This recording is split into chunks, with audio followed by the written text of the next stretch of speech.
Have you tried to fix your anterior pelvic tilt but haven't had good results? And maybe wondering that you need better stretching or strengthening exercises to fix it. By the end of this video, you will learn how to fix your anterior pelvic tilt by retraining and optimizing your movement patterns so that you can have more efficient use of your pelvis and spine, meaning more comfortable back. You might also want to check out my previous video. I'll put the link down below. If you want to learn how to retrain your body and then movement safely and then effectively and then move better, subscribe to my channel and hit the bell to be notified when I post a new video every week.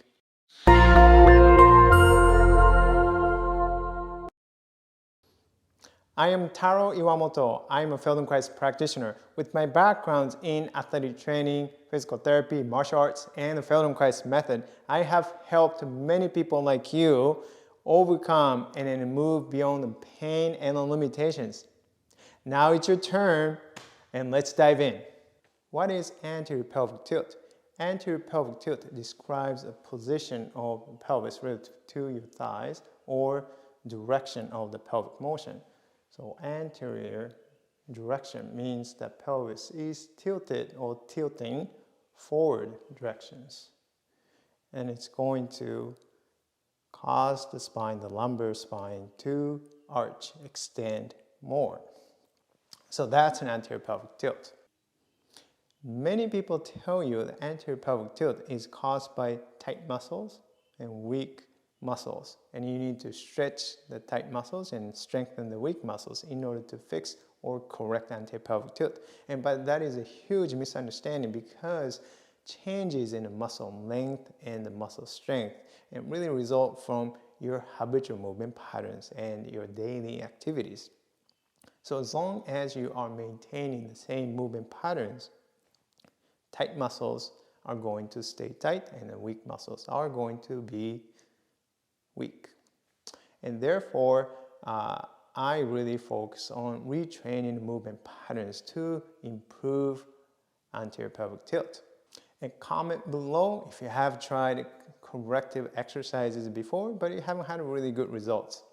So let's talk about how to retrain your movement patterns to improve your anterior pelvic tilt.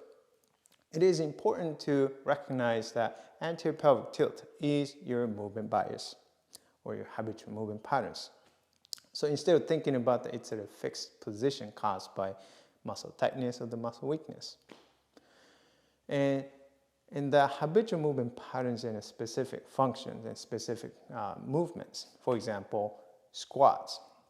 Getting into the squats or getting out of the squats. And getting into the chair, getting out of the chair. And so you need to be able to recognize when that habitual patterns and of the moving into the anterior pelvic tilt and shows up in everyday activities and the daily functions. So let's just take a look at the getting out of the chair. All right, so standing from a sitting, which would be the same thing as from a squat to standing up. So you can look at it either way, but you do have to really slow down and then pay close attention to your pelvis and how the pelvis moves and during that transitional movements. So from here, you are starting to lean forward and then starting to stand up, right? So first, from here, as you are starting to lean forward, and if you are paying attention to your pelvis, and then you really notice how the pelvis moves. As the pelvis moves, rolls backwards, the posterior pelvic tilt, or the pelvis goes into the anterior pelvic tilt. And most likely, because your movement bias is an anterior pelvic tilt, that you're going to use that patterns, right? Moving into the anterior pelvic tilt as you are coming to stand. So that's where you might see your movement bias. And then another place from here and beginning to stand. And do you maintain that anterior pelvic tilt, or does it start to move into the posterior pelvic tilt? Or do you go further into the anterior pelvic tilt? And how do you finish when you stand up? And then from a standing and starting to sit down. And how does that pelvis move? So you do have to pay attention that patterns, and so that you can recognize when you actually use that anterior pelvic tilt. So this is just one example of many other functions.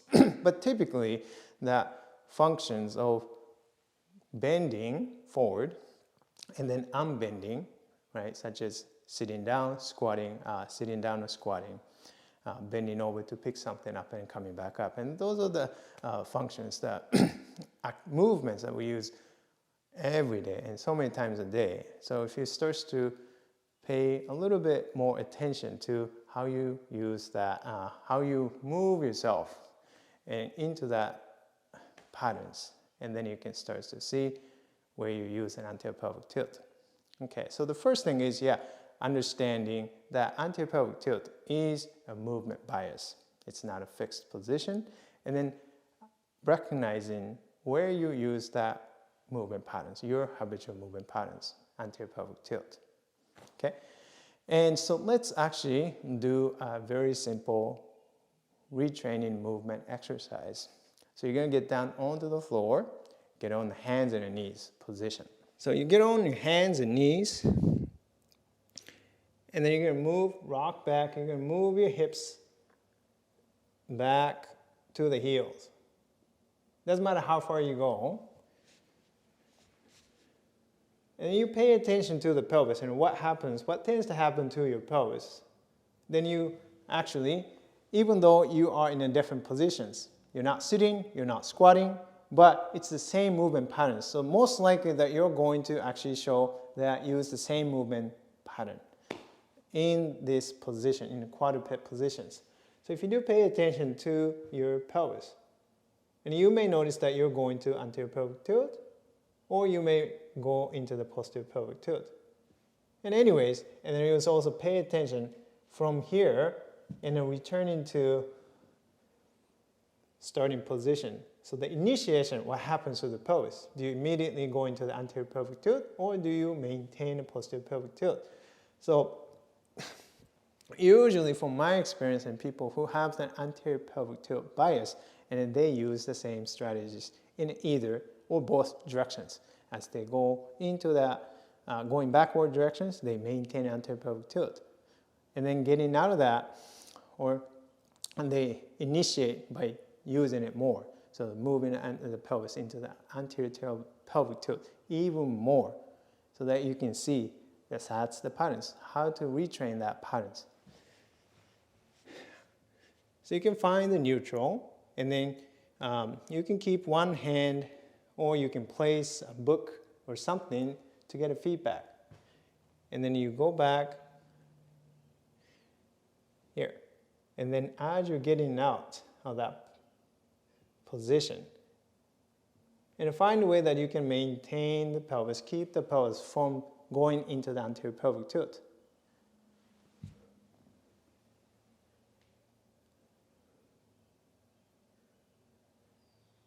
And I'll tell you, if you're used to training your abs, and then you may go into, like, I'm going to tighten my abs and to keep my pelvis from going to the anterior pelvic tilt. It's not necessary. You don't need to use your abs, believe it or not. So you can try, if you are used to using your abs core, let that go, and then find a way that you can maintain that neutral pelvis, or keep the pelvis from going to the anterior pelvic tilt. Rocking, moving the hips back towards the heels, and coming out, getting out of that positions without using your abs. Absolutely possible. And there's really no need for you to use your abs, because you train yourself to use your abs to keep the pelvis from moving. That is absolutely unnecessary. And in fact, it is going to actually increase a stress or the compression to the spine.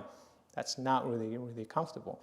You can't really sit and maintain a neutral, comfortable position by contracting the abs all the time. It is not necessary. Unless you aren't lifting something heavy, then automatically your ab muscles are going to contract and to stabilize the spine. But if you're just standing and then getting down and getting up, there's no need for you to do that, brace yourself to do that. That is unnecessary effort that is actually going to lead to increased stress to your back. So you can learn to do that.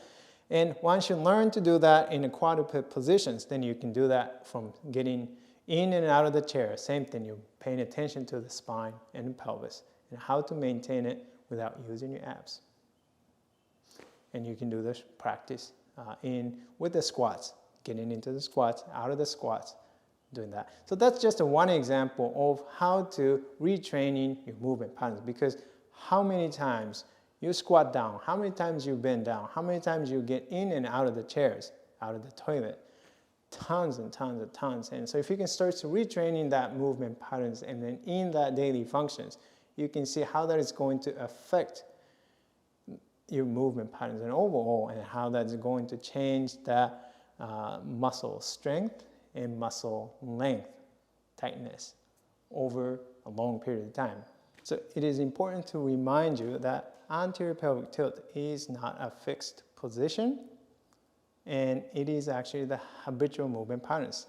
So therefore, you cannot simply fix it by stretching or strengthening the muscles. You actually do need to retrain your movement patterns so that you can train your body out of that habitual pattern.